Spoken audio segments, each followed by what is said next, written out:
Rasa dingin menjalar di tulang punggung Lita saat ia melangkah keluar dari kamar penginapan sederhana yang disediakan oleh warga desa. Malam itu bulan purnama menerangi desa kecil di kaki gunung, tempat ia dan teman-temannya menjalani kuliah kerja nyata atau KKN. Udara malam terasa berat seakan membawa aroma misteri yang tersembunyi di balik pepohonan yang menjulang tinggi. "Jangan keluar malam-malam. Ada hal-hal yang tidak bisa dijelaskan di sini," pesan Pak Darto, kepala desa yang terngiang di kepalanya. Namun rasa penasaran Lita tak terbendung. Ia sudah sering mendengar cerita-cerita seram dari penduduk desa tentang suara-suara aneh dan sosok-sosok yang tidak terlihat oleh mata manusia. Entah mengapa malam itu perasaannya seperti tertarik untuk menjelajahi kegelapan di sekitar penginapan. Langkahnya terhenti di tepi hutan yang mengelilingi desa. Pepohonan yang tinggi dan lebat tampak seperti raksasa yang mengawasi setiap gerakannya. Lita mencoba meyakinkan dirinya bahwa semuanya baik-baik saja, bahwa ia hanya perlu berhati-hati dan tidak perlu terlalu jauh masuk ke dalam hutan. Namun seketika ia mendengar suara lembut yang terdengar dari alunan lagu lama. Samar-samar terbawa angin. Suara itu begitu merdu, namun ada sesuatu yang tidak wajar di baliknya. Sesuatu yang membuat bulu kuduk Lita berdiri. Ia menoleh ke belakang mencari sumber suara itu, namun tidak menemukan apapun, hanya kegelapan yang menyelimuti desa. Lita memutuskan untuk kembali ke penginapan. Namun saat ia berbalik, jantungnya seakan berhenti. Di hadapannya berdiri sosok seorang perempuan berambut panjang dengan wajah yang samar-samar terlihat. Mata perempuan itu hitam legam, menatap Lita tanpa berkedip. "Siapa kamu?" tanya Lita dengan suara gemetar. Namun perempuan itu hanya tersenyum, senyum yang dingin dan membuat darah Lita seakan membeku. Dalam sekejap sosok itu menghilang, seperti tertelan oleh kegelapan. Lita terjatuh ke tanah, tubuhnya gemetar hebat. Rasa takut yang amat sangat meliputi dirinya. Ia tahu bahwa apa yang baru saja dilihatnya bukanlah manusia. Dengan sisa-sisa keberanian yang ia miliki, Lita berlari menuju ke penginapan. Setibanya di sana, ia langsung menutup pintu dengan keras dan menahan napasnya. Keringat dingin mengalir di pelipisnya. Namun ia merasa sedikit lega karena telah berada di dalam ruangan yang aman. Namun ketenangannya tidak berlangsung lama. Dari dalam kamar terdengar suara langkah kaki yang berat, seakan seseorang sedang berjalan di dalam. Lita menahan nafas mencoba mendengar lebih jelas. Langkah itu semakin mendekat dan tiba-tiba berhenti tepat di depan pintu kamarnya. Lita berusaha mengingat doa-doa yang diajarkan orang tuanya, berusaha menenangkan diri. Namun ketakutannya begitu besar hingga ia tak bisa mengucapkan apapun.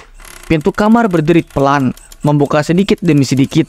Lita memandang ke arah pintu dengan mata membelalak. Namun tidak ada apapun di baliknya, hanya kegelapan yang pekat. Ia menutup matanya rapat-rapat, berharap semua itu hanya mimpi buruk. Namun saat ia membuka matanya lagi, sesosok bayangan gelap berdiri di ujung tempat tidurnya. Sosok itu tidak memiliki wajah, hanya hitam pekat tanpa bentuk yang pasti. Namun Lita bisa merasakan tatapan tajam dari makhluk itu seakan menembus jiwanya. "Kamu tidak seharusnya di sini." Suara itu berbisik namun terdengar begitu jelas di telinganya. "Ini bukan tempatmu," sambungnya. Lita merasa tubuhnya semakin lemas. Rasa dingin menjalar dari ujung kakinya hingga kepalanya. Ia ingin berteriak namun suaranya tertahan di tenggorokan. Makhluk itu semakin mendekat dan Lita bisa merasakan udara di sekitarnya menjadi semakin dingin dan menyesakkan. Namun tiba-tiba suara azan subuh terdengar dari kejauhan. Bayangan itu berhenti mendekat, seakan terhalang oleh suara tersebut. Lita merasakan sedikit kelegaan, namun ia tahu bahwa bahaya belum sepenuhnya hilang. Makhluk itu mundur perlahan dan akhirnya menghilang begitu saja saat suara azan semakin nyaring. Lita segera bangkit dan berlari keluar kamar. Ia menemui teman-temannya yang baru saja bangun untuk melaksanakan sholat subuh. Dengan nafas tersengal-sengal, ia menceritakan apa yang baru saja dialaminya.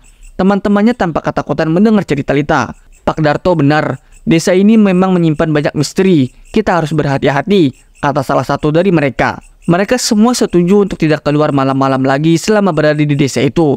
Namun meskipun mereka berusaha untuk tetap waspada, kejadian malam itu terus menghantui Lisa. Setiap kali malam tiba, ia selalu merasa ada sesuatu yang mengawasinya, menunggu saat yang tepat untuk kembali muncul.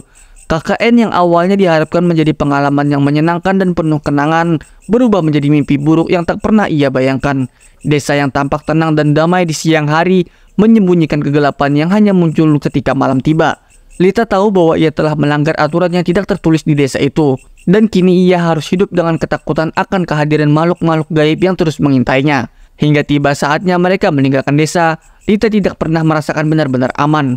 Meskipun akhirnya KKN berakhir dan Lita kembali ke kota, bayangan malam di desa terpencil itu tidak pernah benar-benar hilang dalam pikirannya. Setiap kali malam tiba, ia selalu teringat akan sosok perempuan berambut panjang dengan mata hitam legam dan suara bisikan yang mengingatkannya bahwa ia tidak seharusnya berada di sana. Mimpi buruk itu terus menghantui Lisa, seakan mengingatkannya bahwa di dunia ini menyimpan rahasia yang tidak selalu bisa dipahami oleh manusia.